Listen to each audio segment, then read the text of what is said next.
Hello, welcome back to our channel. എല്ലാവരും സുഖമായിട്ടിരിക്കാമെന്ന് വിചാരിക്കുന്നു. അപ്പോൾ ഞാൻ ഇന്ന് വീണ്ടും വളരെ സിമ്പിളായിട്ടുള്ള ഒരു ക്രാഫ്റ്റുമായിട്ടാണ് വന്നിട്ടുള്ളത്. നമ്മൾ തംബ്നെയിൽ കണ്ട പോലെ തന്നെ ഒരു ലാസ്റ്റ് മിനിറ്റ് ഗിഫ്റ്റ് എന്ന് പറയാം. ഇപ്പോൾ നമ്മുടെ വാലന്റൈൻസ് ഡേ ഒക്കെ വരുന്നത്, അപ്പം അതിന് മാത്രമല്ല ഏതൊരു ഒക്കേഷനിലായാലും നമ്മുടെ ഫ്രണ്ട്സിനും നമ്മുടെ പ്രിയപ്പെട്ടവർക്കും കൊടുക്കാൻ പറ്റിയിട്ടുള്ള വളരെ സിമ്പിളായിട്ടുള്ള ഒരു A4 ഷീറ്റ് കൊണ്ട് ചെയ്തെടുക്കാൻ പറ്റുന്ന ഒരു ഗിഫ്റ്റാണ് കേട്ടോ. അപ്പോൾ അതെന്താണെന്ന് നമുക്കൊന്ന് കണ്ടു നോക്കാം.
ഇപ്പോൾ ഇത്ര ആയിട്ടുണ്ട്. ഇനി നമ്മളൊന്ന് വെച്ച് നോക്കാം. ഒരു പേപ്പർ കപ്പാണ് നമ്മൾ ഉണ്ടാക്കാൻ പോകുന്നത് കേട്ടോ.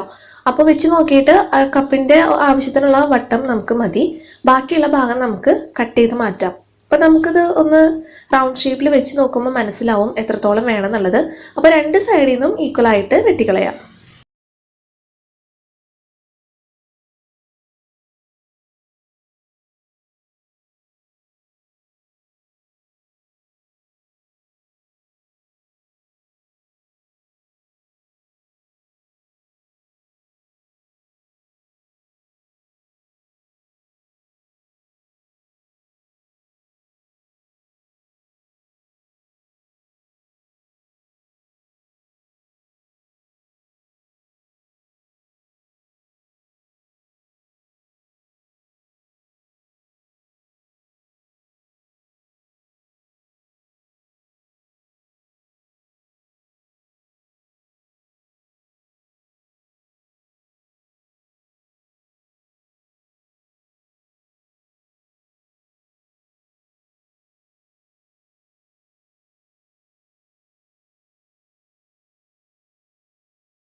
അങ്ങനെ നമ്മുടെ ക്രാഫ്റ്റ് ഇത് അവിടെ കംപ്ലീറ്റ് ആയിട്ടുണ്ട്. വളരെ സിമ്പിൾ ആയിട്ട് ചെയ്തെടുക്കാൻ പറ്റുന്ന ക്രാഫ്റ്റ് ആണ് അല്ലേ? അപ്പോൾ നിങ്ങൾക്ക് ഇഷ്ടപ്പെട്ടോ എന്നൊക്കെ കമന്റ് ബോക്സിൽ പറയൂ കേട്ടോ. പിന്നെ നേരത്തെ പറഞ്ഞ പോലെ തന്നെ ലാസ്റ്റ് മിനിറ്റിൽ ഒരു A4 ഷീറ്റും 2 സ്കെച്ച് പെന്നും ഉണ്ടെങ്കിൽ ഈസി ആയിട്ട് ചെയ്തെടുക്കാൻ പറ്റുന്ന ഒരു ഗിഫ്റ്റാണ്. അപ്പോൾ ട്രൈ ചെയ്ത് നോക്കുക. നിങ്ങളുടെ അഭിപ്രായങ്ങളൊക്കെ താഴെ കമന്റ് ബോക്സിൽ പറയാം. അപ്പം ഇന്നത്തെ വീഡിയോ അവസാനിക്കുകയാണ്. ഇനി മറ്റൊരു അടിപൊളി വീഡിയോ ആയിട്ട് നമുക്ക് കാണാം. അതുവരെ എല്ലാവർക്കും ബൈ ബൈ.